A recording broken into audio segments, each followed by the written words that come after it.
আমার নবী ডাক দেয়া বলেন, রে মালিক, যার শরীরের ভিতরে আমি বিশ্ব নবীজির রক্ত ঢুকে যাবে, ওই শরীরের জন্য জাহান্নামের আগুন হারাম হয়ে যাবে। সাহাবায়ে কেরাম আমার নবীকে কেমন ভালোবাসতেন। হযরত খুবাইব রাদিয়াল্লাহু তাআলা যখন শুলিতে চড়ানো হচ্ছিল, এবার কাফেররা ডাক দেয়া বলেন, ও খুবাইব, তুমি যদি রাজি থাকো তাইলে তোমার স্থানে মুহাম্মদকে শুলিতে চড়ানো হবে আর তোমাকে মুক্তি দিয়ে দেওয়া হবে। হযরত খুবাইব ডাক দেয়া বলেন, এই মক্কার কাফেরেরা, তোমরা তো দেখেছো আগুন, অগ্নিশিখা দেখো নাই। তোমরা নবীজির আশিক দেখেছো, নবীজির সাহাবীদেরকে দেখেছো, কিন্তু সাহাবীদের ভিতরে কি পরিমাণ প্রেম ভালোবাসা আছে সেটা তোমরা জানো না। আমি খুবাইব, আমি আমার জীবন দিতে রাজি আছি গো, কিন্তু আমার নবীর শরীরে কাটার একটা আচর লাগবে, আমি খুবাইব কোনোদিন সহ্য করতে পারবো না। এরা ছিলেন আশিক রাসূল, এদেরকে আশিক রাসূল বলা শোভা পায়। 12 রবিউল আউয়াল আসতে দশতে জুলুস করে বাজারে আমিত্তি আর মিষ্টি খাইলে আশিক রাসূল হওয়া দেয়। নবীজির মৃত্যুতে সাহাবায়ে কেরামের অবস্থাটা কেমন ছিল? যেদিন নবীজির ইন্তেকাল হয়েছে, হযরতে ফাতেমা বলেন, সুব্বাত আলাইয়া মাসাইবুন লাউ আন্নাহা সুব্বাত আলাল আইয়ামি সিরনা লায়ালিয়া। এ জগতের মানুষেরা, নবীজির ইন্তেকালের কারণে যে পরিমাণ মুসিবত আমি ফাতেমার উপর ছিল, এই মুসিবতগুলোকে যদি দিনের উপর রেখে দেওয়া যায়, দিন দিন থাকবে না, দিন রাত্র হয়ে যাবে। এমন কঠিন মুসিবত ছিল। হযরতে আব্দুল্লাহ ইবনে যায়েদ ইবনে আব্দুর রাব্বি খেজুর গাছের উপরে ছিলেন। এই খেজুর গাছের মধ্যে থেকে শুনলেন মুহাম্মদ ইন্তেকাল হয়ে গেছে। হযরতে আব্দুল্লাহ ইবনে যায়েদ ইবনে আব্দুর রাব্বি সাথে সাথে আল্লাহর কাছে দোয়া করলেন, আল্লাহুম্মা যাহাবা বাসারি হাত্তা লা আরা আহাদান বাদা হাবিবি। ডাক দেয়া বলেন, রে মুনিব, যেই চোখ দ্বারা আমি সব সময় আমার হাবিব বিশ্ব নবীকে দেখতাম, আজকে থেকে বুঝি আর নবীরে দেখতে পারবো না। যে চোখ দ্বারা নবীকে না দেখতে পারবো, এই চোখ আমার সঙ্গে থাকার উপযুক্ত নয়, আপনি আমার চোখ বন্ধ করে দেন। কেমন ভালোবাসা ছিল নবীর ভালোবাসা! শুধু পুরুষদের ভিতরে না, মহিলাদের মধ্যেও ছিল।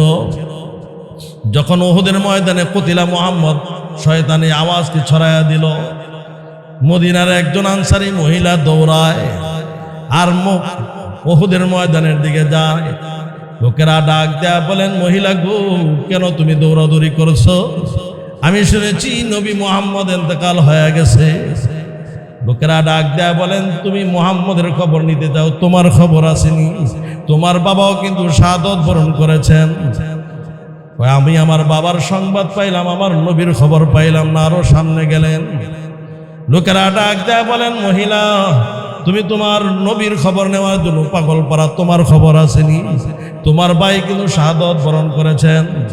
মহিলা বলেন, আমার ভাইয়ের খবর পাইলাম, আমার নবীর খবর তো পাইলাম না। আরো সামনে গেলেন, লোকেরা ডাক দেয়া বলেন, মহিলা, তুমি বিশ্ব নবীর খবর নেওয়ার জন্য পাগল পাড়া হয়ে গেছো, কিন্তু তোমার নিজের খবর আসেনি। তোমার স্বামীও কিন্তু ইন্তেকাল করেছেন, শাহাদাত বরণ করেছেন। এবার বলে, আমি আমার স্বামীর খবর পাইলাম, আমার নবীর খবর তো পাইলাম না। আরো সামনে গেলেন, এবার লোকেরা ডাক দেয়া বলেন, মহিলা, তুমি তো পাগল পাড়া হয়ে গেছো, তোমার নিজের খবর নাই, তোমার সন্তান, তোমার ছেলেটাও এই যুদ্ধের মধ্যে শাহাদাত বরণ করেছেন। এই মহিলা ডাক দেয়া বলেন, আমি আমার বাবার খবর সব পাইলাম, আমি আমার ভাইয়ের খবর পাইলাম, স্বামীর খবর পাইলাম, আমি আমার সন্তানের খবর পাইলাম, আমার নবীর খবর তো পাইলাম না। এবার লোকেরা ডাক দেয়া বলেন, মহিলা, ওই যে পাহাড়ের উপরে দেখা যায় বিশ্ব নবী সাহাবীদেরকে নিয়ে বসা আছেন। মহিলা দৌড়ে পাহাড়ে উঠলেন। এবার নবীরে দেখা মাত্রই বলতে লাগলেন, কুল্লু মুসিবাতিন বাদাকা জালাল। হাবিব, আপনাকে দেখার পরে আমার সমস্ত কষ্ট মোচন হয়ে গেছে।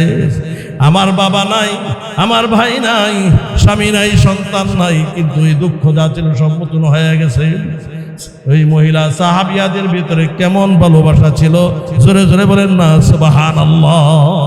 মার দুধ পান করেছেন, তারপর আবু লাহাবের দাসী সোয়াইবার দুধ পান করেছিলেন। নবীজির জন্ম নিয়ে পৃথিবীর জমিনে সর্বপ্রথম যে আনন্দ করেছিল এর নাম হলো আবুল আহাব। এই দাসী সোয়াইবা আবুল আহাবের কাছে গিয়ে বলে, আবুল আহাব, তোমার ভাতিজা মা আমেনার গর্ভ থেকে এমন সুন্দর এক শিশু জন্ম হয়েছে, পৃথিবীতে কত শিশু দেখলাম, এত সুন্দর শিশু কোনোদিন দেখি। আবুল আহাব খুশি হইয়া এই সুসংবাদ শুনা এই দুই আঙ্গুলের দ্বারা ইশারা করছে, সোয়াইবার আজাদ করে দিচ্ছে। তাইলে পৃথিবীর সর্বপ্রথম মিলাদুন নবী, নবীর জন্ম নিয়ে আনন্দ উল্লাস করেছে আবুল আহাব। আর নবীজির নবুয়ত প্রাপ্তির ৩য় বৎসরে নবীজি সাবা পাহাড়ের মধ্যে উঠাইয়া সাবাহু বলে ডাক দিলেন। সমস্ত মক্কার লোকেরা একত্রিত হয়ে গেল। উনি বলেন, আমি যদি তোমাদেরকে একটা কথা বলি তোমরা কি বিশ্বাস করবে? কেন বিশ্বাস করবো না? আপনি তো কোনোদিন মিথ্যা কথা বলেন না। তখন তিনি বললেন, আমি যদি বলি ওই পাহাড়ের অপর প্রান্তে একদল শত্রু আত্মগোপন করে আছে, যে কোনো সময় তোমাদের উপর আক্রমণ করতে পারে, তোমাদের বিশ্বাস হবে কি? এরা বললেন, অবশ্যই বিশ্বাস হবে। বলে, আমি তোমাদের জন্য এর থেকে আরো কঠিন এক সুসংবাদ দিচ্ছি, শোনো।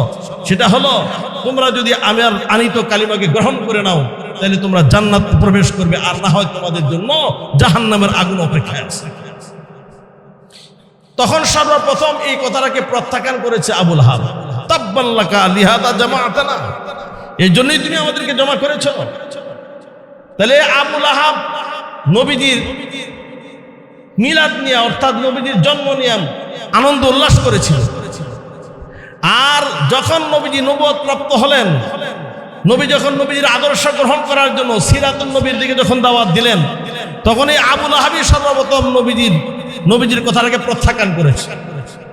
অতএব যারা এই এখনো পর্যন্ত শুধু নবীর জন্ম নিয়ে আনন্দ উল্লাস করে, 12ই রবিউল আউয়াল আসলে বিভিন্ন ধরনের গান গায়, আর কি কয়, 12ই রবিউল আউয়াল আসলে নবী আমরা তোমার কত গুণগান গাই, 12ই রবিউল আউয়াল চলে গেলে নবী আমরা তোমায় ভুলে যাই।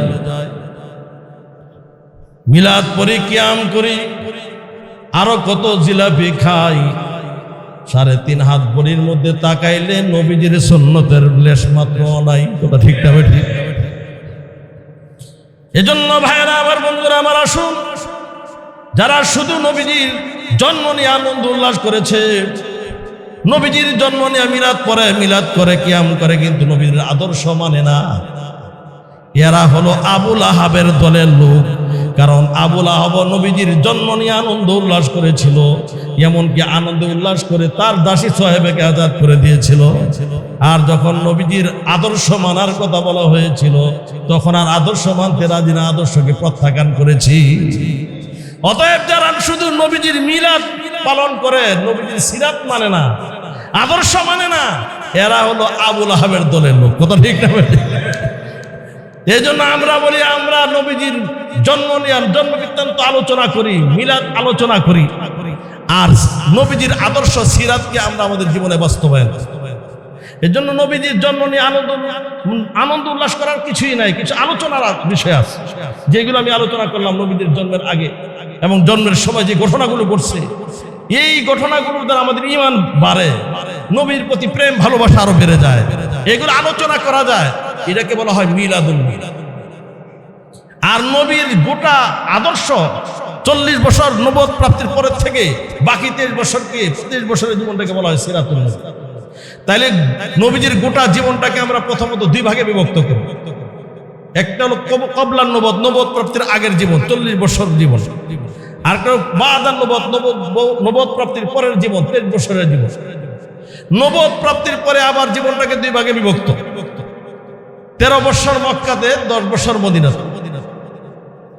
তাহলে নবুয়ত প্রাপ্তির যে আগের জীবন আছে, এটা শুধু আলোচনা করা যায়, পালন করার তেমন কোনো বিধিবিধান নাই। অনেক বিষয় আছে আমরা ইচ্ছা করলে পালনও করতে পারবো না। যেমন নবী যখন মা হালেমার কাছে দুধ পান করতেন, তখন মায়ের 1 স্তনের দুধ পান করে আরেক স্তনের দুধ বাইয়ের জন্য রেখে দিত। এটা ইচ্ছা করলে সাধারণ কোনো শিশু বাচ্চা পালন করা সম্ভব না। নবীর বয়স যখন 14 বছর ছিল, কুরাইশ বংশের মধ্যে একটা বিবাহের অনুষ্ঠান চলতেছিল, ডাকডোল বাজায়, তখন নবীজি বেহুশ হয়ে গেলেন।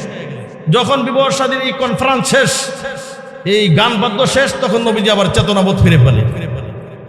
এটা অন্যান্য আমাদের সাধারণ শিশুর জন্য সম্ভব না।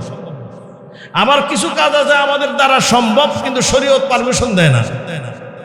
যেমন নবীজি একসাথে ওনার বিবি ছিলেন 9 জন, ওনার ফুল বিবি ছিলেন নবী, আমাদের উম্মাহাতুল মুমিনিন ছিলেন 11 জন।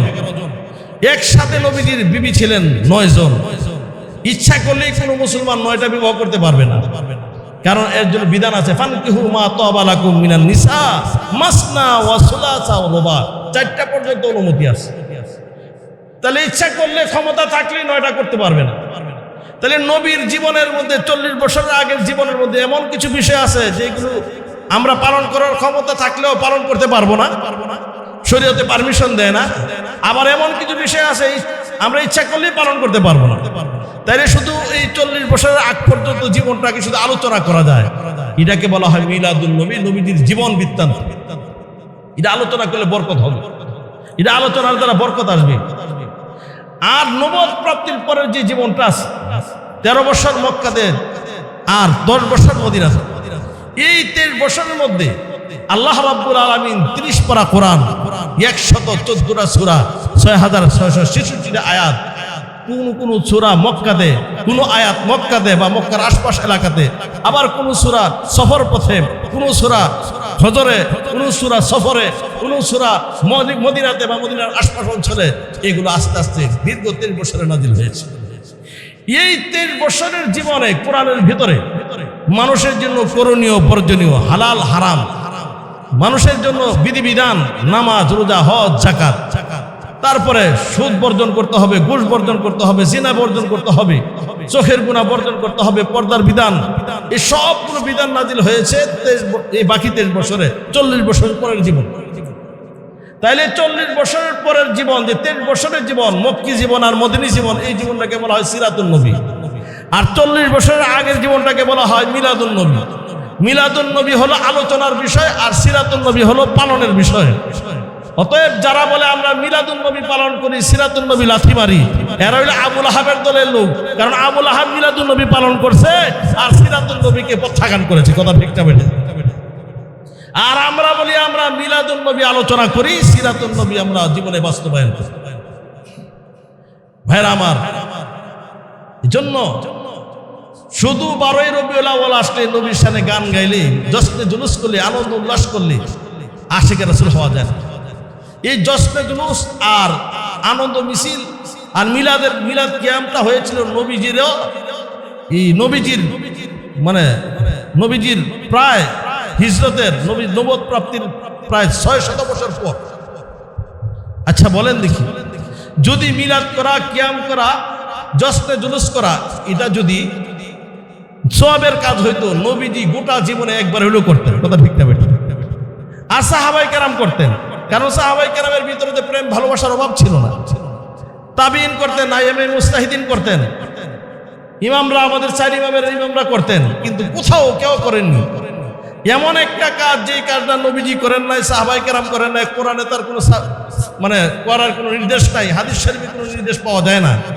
এমন একটা কাজকে কেউ যদি সওয়াবের নিয়তে দিনের ভিতরে আবিষ্কার করে, এটার নাম বলে বিদআত। আর নবীজি বলেছেন, লা ইয়াকবালুল্লাহু লিসাহিবি বিদআতিন সাওমান ওয়ালা সালাতান ওয়ালা হাজ্জান ওয়ালা উমরাতান ওয়ালা জিহাদান ওয়ালা সারফান ওয়ালা আদলান ইয়াখরুজু মিনাল ইসলামি কামা তাখরুজু শাআরাতু মিনাল লাজিম। আল্লাহর হাবিব বিশ্বনবী ডাক দেয়া বলেন, উম্মত, কোন বেদাতি যদি নব আবিষ্কৃত জিনিসকে সে আবিষ্কার করে আমল করে, ওই বেদাতির জীবনের কোনো নামাজ, কোনো রোজা, কোনো হজ, কোনো যাকাত, কোনো জিহাদ, কোনো নফল ইবাদত, কোনো ফরজ ইবাদত, কোনো কিছুই কবুল হবে না। ওই মানুষটা ইসলাম থেকে এমন ভাবে বের হয়ে যাবে, যেমনি ভাবে আটার থেকে চুল বের হয়ে যায়, সেও ইসলাম থেকে এমন ভাবে বের হয়ে যাবে। জন্য ভাইরা আমার, সাহাবায়ে কেরাম ওনাদের আদর্শের দিকে খেয়াল করেন। সাহাবায়ে কেরাম নবীরে কি কম ভালোবাসতেন বলেন তো দেখি? যদি মিলাদ পড়া, কিয়াম করাটা এটা যদি সওয়াবের কাজ হইতো, সাহাবায়ে কেরাম করতে পারতেন না? সাহাবায়ে কেরাম নবীরে কেমন বেশি ভালোবাসতেন? দুই একটা কথা বলে আলোচনা শেষ করে দিন। কেমন বেশি ভালোবাসতেন? হযরত আব্দুল্লাহ ইবনে জুবাইর রাদিয়াল্লাহু তাআলা আনহু নবীজি জীবনে একবার সিঙ্গা লাগাইছিলেন। সিঙ্গা লাগালে শরীর থেকে রক্ত বের হয় না? রক্ত আব্দুল্লাহ ইবনে জুবাইরকে দিয়ে বলছেন যে দূরে কোনো মাটির নিচে পুঁতে রাখ। তো উনি দূরে নিয়ে চিন্তা করলেন নবীর রক্ত মাটির মধ্যে পুঁতে রাখবো, এটা বড় বেয়াদব। এই জন্য ডক ডক করে ওই পানির মতো রক্তগুলো পান করে নিল। এবার নবীজির দরবারে আয়েশা হাজির। আল্লাহর নবী ডাক দেয়া বলেন, আব্দুল্লাহ, আমার দেহের রক্তগুলো মাটির কোন জায়গাতে তুমি পুঁতে রেখেছ? হযরত আব্দুল্লাহ ইবনে জুবাইর রাদিয়াল্লাহু তাআলা আনহু ডাক দেয়া বলেন, ইয়া রাসূলুল্লাহ, ইয়া হাবিবাল্লাহ, আমি আপনার দেহের রক্তগুলো জমিনের কোথাও দাফন করিনি, আমি আমার পেটের ভিতরে দাফন করেছি। আল্লাহর নবী ডাক দেয়া বলেন, আব্দুল্লাহ, লান তামাসসাকান নারু আবাদা, যেই শরীরের ভিতরে আমি বিশ্ব নবীজির রক্ত ঢুকে গেছে, যেই পেটের ভিতরে আমি বিশ্ব নবীজির রক্ত ঢুকে গেছে, সেই শরীরের জন্য জাহান্নামের আগুন হারাম হয়ে গেছে। আমার ভাইরা, আল্লাহর নবীর প্রেম ভালোবাসা সাহাবীদের ভিতরে কেমন ছিল? হযরত উবাইদুল্লাহ ইবনে জাররাহ রাদিয়াল্লাহু তাআলা আনহু উহুদের যুদ্ধে নবীজির মাথা মুবারকের মধ্যে লোহার কড়া ঢুকে গেল, হেলমেট ভেঙে লোহার কড়া ঢুকে গেছে। আল্লাহর নবী মাথা ব্যথায় অস্থির। হযরত আবু বকর রাদিয়াল্লাহু তাআলা আনহু ছিলেন। এবার হযরত উবাইদা ইবনে জাররাহ রাদিয়াল্লাহু তাআলা আনহু এসে ডাক দেয়া বলেন, আবু বকর, আপনি একটু সরে দাঁড়ান, আমাকে একটু সুযোগ দেন, আমি কড়াটা টান দিয়ে বের করে নিয়ে আসবো। হযরত উবাইদা ইবনে জাররাহ রাদিয়াল্লাহু তাআলা আনহু ওই কড়ার মধ্যে কামড় দিয়া টান দিলেন, কড়া তো বের হইল না। ওই সাহাবীর একটা দাঁত ভেঙে গেল। আবার কড়ার মধ্যে কামড় দিলেন, টান দিলেন, কড়া বের হয়ে গেল। সাহাবীর আরেকটা দাঁত শহীদ হয়ে গেল। ওই সাহাবী নিজের দাঁত ভেঙে গেছে, খবর নাই, কিন্তু নবীর কষ্ট হচ্ছে ওইদিকে বলে ওনার টেনশন। ওনার মাথার ক্ষত জায়গা থেকে চিন করে রক্ত বের হচ্ছিল, রক্তকরণ হচ্ছিল। আরেকজন সাহাবী ছিলেন হযরত মালিক ইবনে সিনান রাদিয়াল্লাহু তাআলা আনহু। উনি চিন্তা করলেন, না না না, নবীজির রক্ত উহুদের ময়দানে পড়বে, বেয়াদবি হয়ে যায়। এই জন্য কত জায়গাতে ঠোঁট লাগায় চুষণ দিয়া রক্তগুলো পান করতেছিলেন। আমার নবীর ডাক দেয়া বলেন, রে মালিক, যার শরীরের ভিতরে আমি বিশ্ব নবীজির রক্ত ঢুকে যাবে, ওই শরীরের জন্য জাহান্নামের আগুন হারাম হয়ে যাবে। সাহাবায়ে কেরাম আমার নবীকে কেমন ভালোবাসতেন। হযরত খুবাইব রাদিয়াল্লাহু তাআলা আনহুকে যখন শুলিতে চড়ানো হচ্ছিল, এবার কাফেররা ডাক দেয়া বলেন, ও খুবাইব, তুমি যদি রাজি থাকো তাইলে তোমার স্থানে মুহাম্মদকে শুলিতে চড়ানো হবে আর তোমাকে মুক্তি দিয়ে দেওয়া হবে। হযরত খুবাইব ডাক দেয়া বলেন, এই মক্কার কাফেরেরা, তোমরা তো দেখেছো আগুন, অগ্নিশিখা দেখো নাই, তোমরা নবীজির আশিক দেখেছো, নবীজির সাহাবীদেরকে দেখেছো, কিন্তু সাহাবীদের ভিতরে কি পরিমাণ প্রেম ভালোবাসা আছে সেটা তোমরা জানো না। আমি খুবাইব, আমি আমার জীবন দিতে রাজি আছি গো, কিন্তু আমার নবীর শরীরে কাটার একটা আচর লাগবে, আমি খুবাইব কোনোদিন সহ্য করতে পারবো না। এরা ছিলেন আশিক রাসূল, এদেরকে আশিক রাসূল বলা শোভা পায়। 12 রবিউল আউয়াল আসতে জস্তে জুলুস করে বাজারে আমিত্তি আর মিষ্টি খাইলে আশিক রাসূল হওয়া যায়। নবীজির মৃত্যুতে সাহাবায়ে কেরামের অবস্থাটা কেমন ছিল? যেদিন নবীজির ইন্তেকাল হয়েছে, হযরতে ফাতেমা বলেন, সুব্বাত আলাইয়া মাসাইবুন লাউ আন্নাহা সুব্বাত আলাল আইয়ামি সিরনা লায়ালিয়া। এ জগতের মানুষেরা, নবীজির ইন্তেকালের কারণে যে পরিমাণ মুসিবত আমি ফাতেমার উপর ছিল, এই মুসিবতগুলোকে যদি দিনের উপর রেখে দেওয়া যায়, দিন দিন থাকবে না, দিন রাত্র হয়ে যাবে। এমন কঠিন মুসিবত ছিল। হযরতে আব্দুল্লাহ ইবনে যায়েদ ইবনে আব্দুর রাব্বি খেজুর গাছের উপরে ছিলেন। এই খেজুর গাছের মধ্যে থেকে শুনলেন মুহাম্মদ ইন্তেকাল হয়ে গেছে। হযরতে আব্দুল্লাহ ইবনে যায়েদ ইবনে আব্দুর রাব্বি সাথে সাথে আল্লাহর কাছে দোয়া করলেন, আল্লাহুম্মা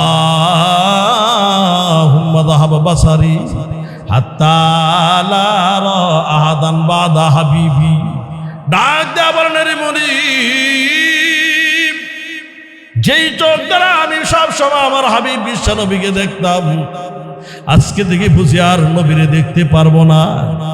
যে চোখ দ্বারা নবীকে না দেখতে পারবো, এই চোখ আমার সঙ্গে থাকার উপযুক্ত নয়। আপনি আমার চোখ বন্ধ করে দেন। কেমন ভালোবাসা ছিল নবীর ভালোবাসা! শুধু পুরুষদের ভিতরে না, মহিলাদের মধ্যেও ছিল।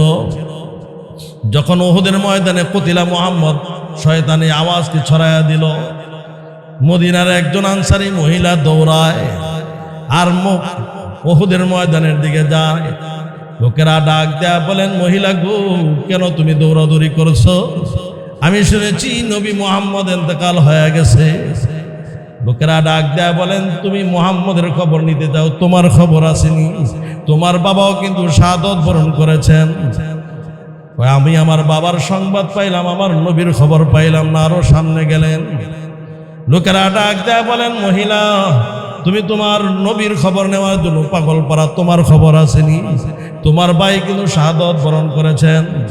মহিলা বলেন, আমার ভাইয়ের খবর পাইলাম, আমার নবীর খবর তো পাইলাম না। আরো সামনে গেলেন, লোকেরা ডাক দেয়া বলেন, মহিলা, তুমি বিশ্ব নবীর খবর নেওয়ার জন্য পাগল পাড়া হয়ে গেছো, কিন্তু তোমার নিজের খবর আসেনি। তোমার স্বামীও কিন্তু ইন্তেকাল করেছেন, শাহাদাত বরণ করেছেন।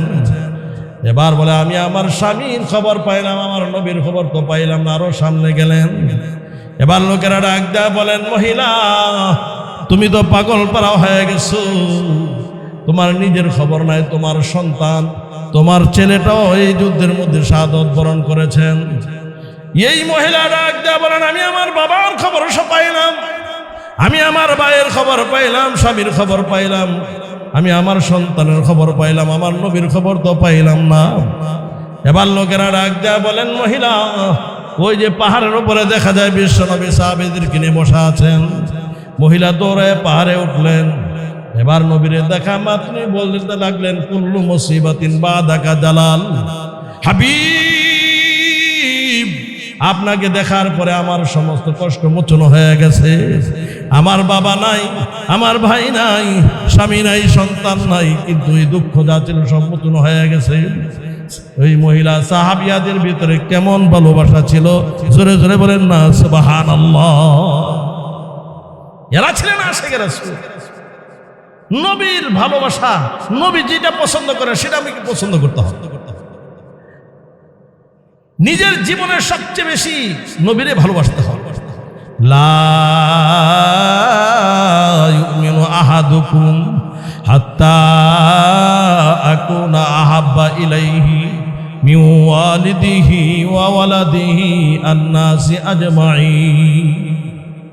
সবচেয়ে বেশি ভালোবাসতে হবে নবীকে। আল্লাহ, ভাইরা আমার, কেন নবীরে বেশি ভালোবাসবো না? কারণ ভালোবাসার যতগুলো কারণ আছে সবগুলো নবীর মধ্যে আছে। আসবাবে হুব, ভালোবাসার কারণ হলো চারটা। সৌন্দর্যের কারণে ভালোবাসা। আপনি সৌন্দর্যের দিকে তালাশ করলে নবীর চেয়ে সুন্দর পৃথিবীতে আল্লাহ আর কাউকে বানান না। সারা পৃথিবীর সৌন্দর্যকে আল্লাহ দুই ভাগে বিভক্ত করেছে। 50% দিয়ে আল্লাহ ইউসুফ নবীর সৃষ্টি করেছেন, বাকি অর্ধেক দিয়ে তামাম পৃথিবীর মাখলুকাত সৃষ্টি করেছেন। আর দুইটারে সমন্বয় করলে যে পরিমাণ সৌন্দর্য হয়, আল্লাহ এর থেকে বেশি সুন্দর দিয়া আপনার আমার নবীকে সৃষ্টি করেছেন। এই জন্য আপনার আমার নবীর শরীরে আলাদা আল্লাহ একটা নেকাব দিয়ে রাখছে। কারণ আসল সৌন্দর্যটা কোনো সময় যদি বের করতো তাইলে মানুষ বরদাস্ত করতে পারত। এই জন্য আম্মা জান আয়েশা বলেন, শামসুদ দুনিয়া তাতলু বাদাল ফজরি ওয়া শামসি তাতলু বাদাল ইশাই লানা শামসু ওয়ালিল আফাকি শামসু শামসি আফজালু মিন শামসিস সামাই। আমার একটা সূর্য আছে, দুনিয়ার একটা সূর্য আছে। দুনিয়ার সূর্য হয় ফজরের পর উদয় হয়, আর আমার সূর্য এশারের পর উদয় হয়।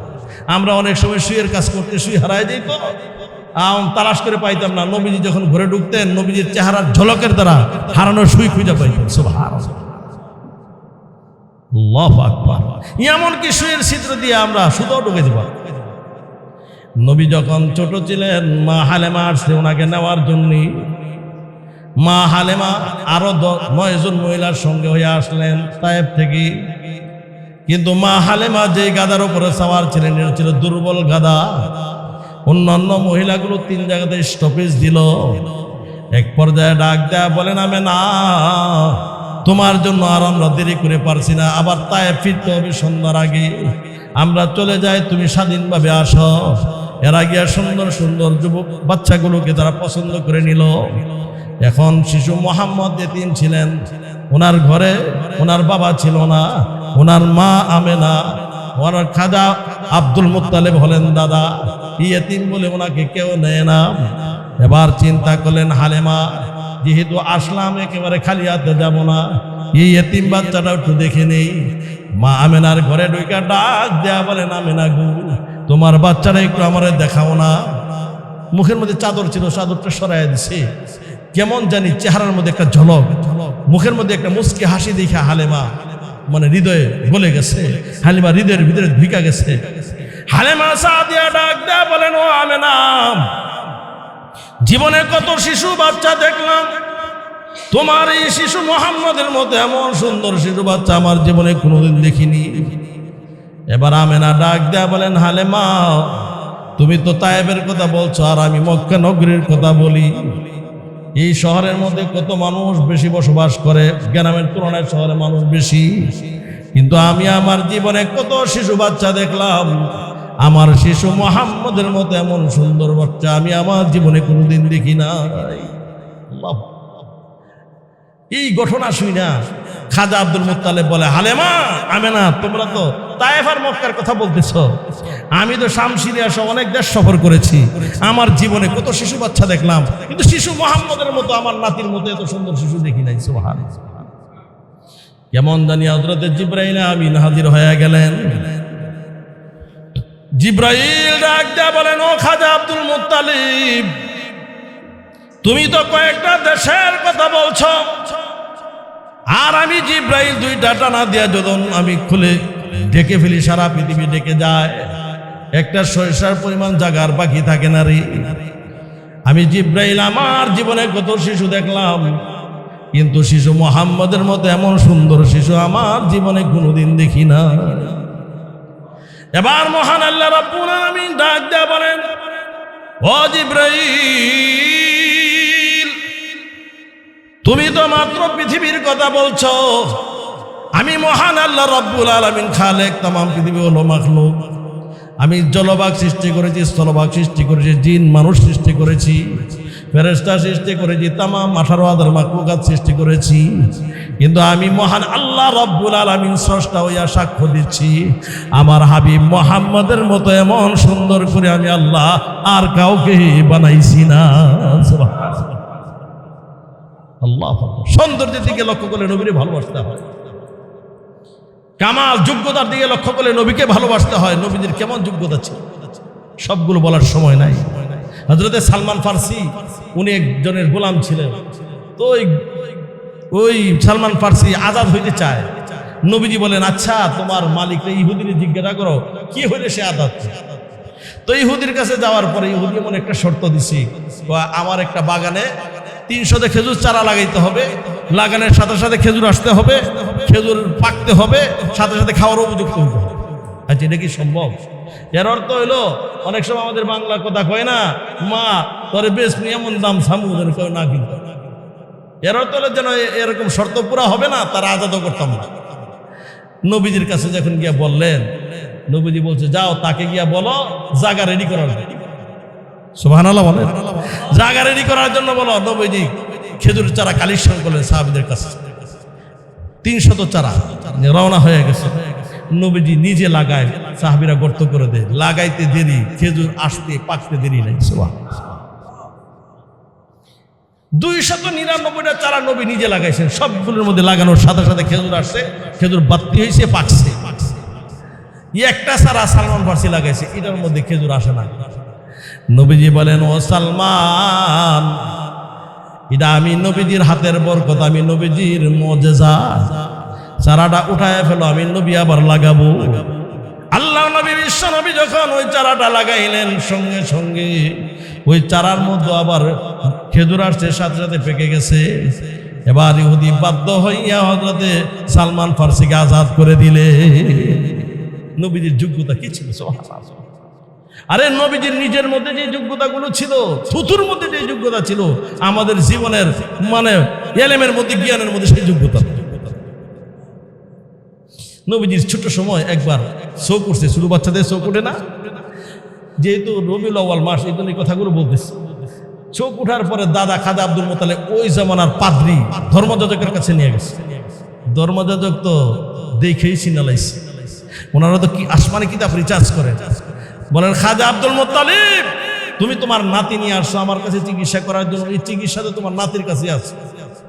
কি বলছেন? হ্যাঁ, তোমার নাতির একটু থুতু লাগাই দাও। একটু থুতু লাগাই দিয়ে চোখ ভালো হয়ে গেছে। আল্লাহু আকবার।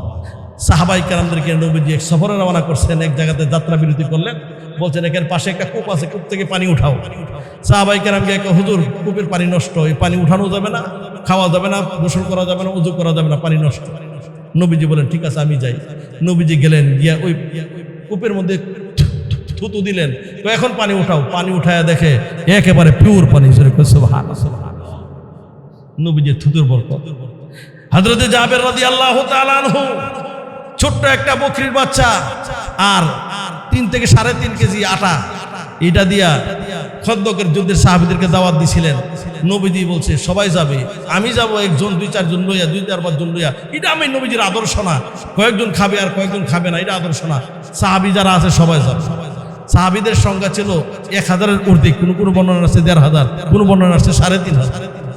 3,500 সাহাবী দাওয়াত খাইতে আসবে। এক সময় সেটা খাওয়াইলে হইতো, যাওয়ার সময় গোস্ত মানে আরেকটু জ্বালে আইলে ভালো হইতো, ডাউলটার মধ্যে একটু সমস্যা হয়েছে, লবণ বেশি হয়ে গেছে, বদনাম করতে করতে যায়। 3,500 সাহাবী আসবে, তাও খন্দকের যুদ্ধের মধ্যে খন্দক পরীক্ষা খনন করতে করতে ওনাদের পেটের মধ্যে পাথর বাঁধছে, কয়েকদিন যাবত খাবার নাই। এখন আসছে, নবীজি বলেন তুমি টেনশন করো না। নবীজি একটু আগে চলে গেলেন, তার ওই খামিরার মধ্যে একটু থুতু দিলেন, আর ওই বকরির গোশতের মধ্যে একটু থুতু দিলেন, বলেন পাক করতে থাকো। খাব্বাস যারা আছে, রুটি বানানোওয়ালা যারা আছে, এদেরকে বলে রুটি বানানোর জন্য, রুটি বানাও, রুটি বানাইতে থাকো। রুটি বানাইতে আছে, সাহাবাই কেন এসে হাত পাও দিয়ে বসতেছে। জাবেরকে বললেন জাবের তুমি বন্টন করতে থাকো, বন্টন করতে থাকো। রুটি দেয়, গোশত দেয়, রুটি দেয়, গোশত দেয়, খায়। খাইতে খাইতে খাইতে খাইতে খাইতে খাইতে 3,500 সাহাবী পরিতৃপ্ত হইয়া গলা পর্যন্ত খাইছে, আর খাওয়ার জায়গা নাই। নবীজি বলেন আর কারো রুচি আছে? তখন আমাদের আর কারো রুচি নাই, খাবার ওভার হয়ে গেছে, ওভারলোড হয়ে গেছে।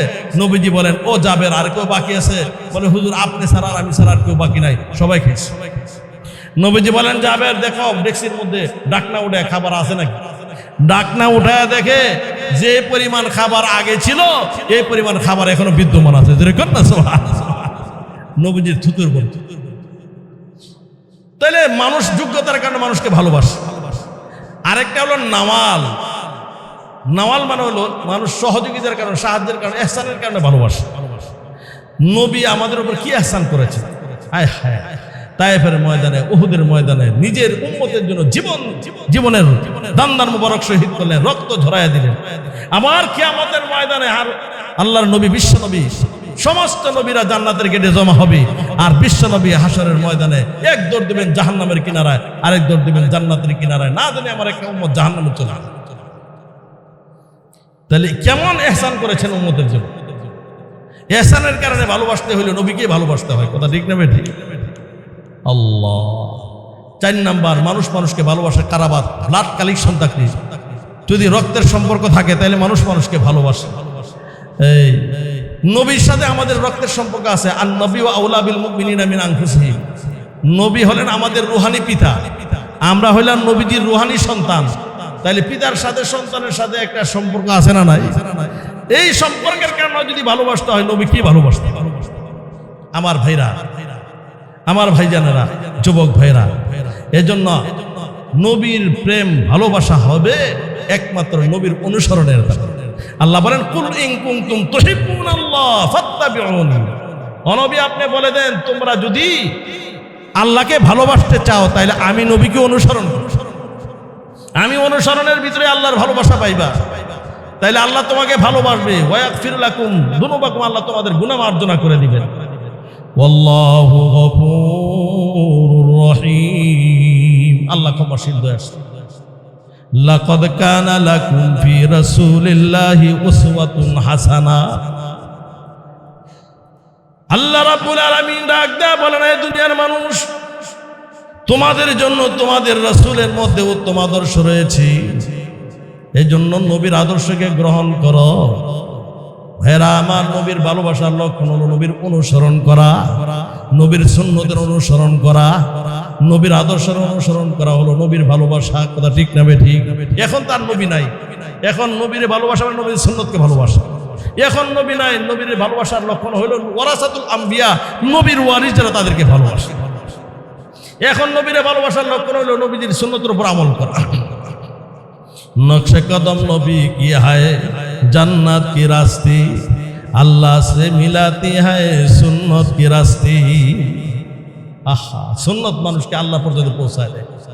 আজকে আমরা কোথায়? নবীদের সুন্নত কোথায়? তো কুজা মন কুজা সুন্নতে আহমদ কুজা, তো কুজা মন কুজা সুন্নতে আহমদ কুজা, কাইসাওয়াত বা মোহাম্মদ কাইসাওয়াত নিসবত তোরা। মুহাম্মদের সাথে তোমার কিভাবে সম্পর্ক হবে? তুমি কই আর আল্লাহ রাসূলের আদর্শ।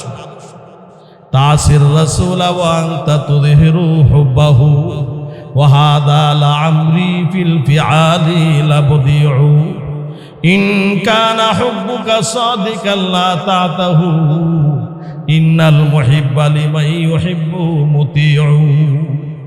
সারা জীবন নবীর বিরুদ্ধাচরণ করি আর বলে আশিক রাসূল, ইম্পসিবল, কখনো হওয়া যাবে না।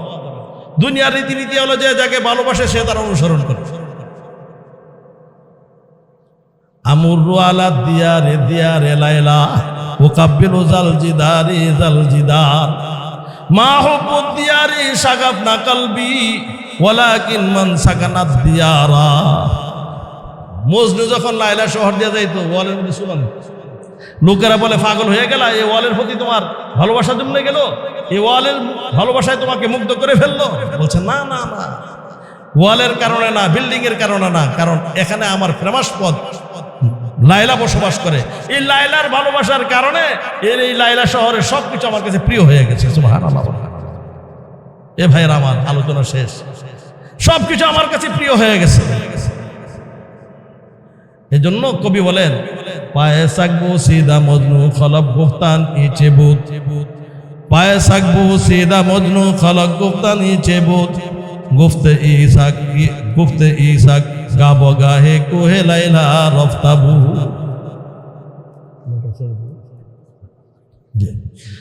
আল্লাহ, মজনু ওই লাইলা শহর থেকে কোন কুকুর আসলে কুকুরের পায়ে চুম্বন করে। লোকেরা বলে তুমি কি পাগল হয়ে গেলা, কুকুরের পায়ে চুম্বন করে কেন? কুকুরের পায়ে চুম্বন করি কেন? আমি দেখছি এইটা লাইলা শহর দিয়ে ঘোরাফেরা করে, এই জন্য আমার কাছে কুকুরের পায়ের ধুলাটাও পছন্দ হয়ে গেছে। ও ভাইরা আমার, একটা মানুষ যদি মানুষের প্রতি আসক্ত হইয়া পাগল হইয়া কুকুরের পায়ে চুম্বন করতে পারে, ওয়ালকে চুম্বন করতে পারে, আমরা নবীর প্রেমিক হইয়া, নবীর আশেক হইয়া, নবীজির আদর্শকে আমরা পছন্দ করতে পারি না? কেউ নবীজির সুন্নতকে চুমা দিতে পারি না? নবীজির আদর্শকে আমরা পছন্দ করতে পারি না? তাইলে আসুন, এই আজকের আলোচ্য বিষয় হলো হুব্বুর রাসূল মিনাল ঈমান। নবীর প্রেম এটা ঈমানের অংশ। এজন্য নবীর প্রেমটা অন্তরে ঢুকাই, সব কাজে কাজে নবীদের সুন্নতের উপর আমল করব। প্রত্যেকটা মানুষের পায়ের নখের থেকে মাথার চুল পর্যন্ত সুন্নত আছে। দাম্পত্য জীবনে সুন্নত আছে, ব্যবসা বাণিজ্যের সুন্নত আছে, মসজিদে ঢুকতে গেলে সুন্নত আছে, বাজারে গেলে সুন্নত আছে, সব কাজে কাজে সুন্নত আছে। এই জন্য সব কাজে কাজে আমি নবীর সুন্নত মোতাবেক যদি আমি আমল করি, আমি আশিক রাসূল হতে পারি। মুহতারাম ভাইয়েরা আমার, আসুন আল্লাহ রাব্বুল আলামিন আমাদের সবাইকে প্রকৃত আশিক রাসূল হওয়ার তৌফিক দান করেন। সকলে বলেন আমিন।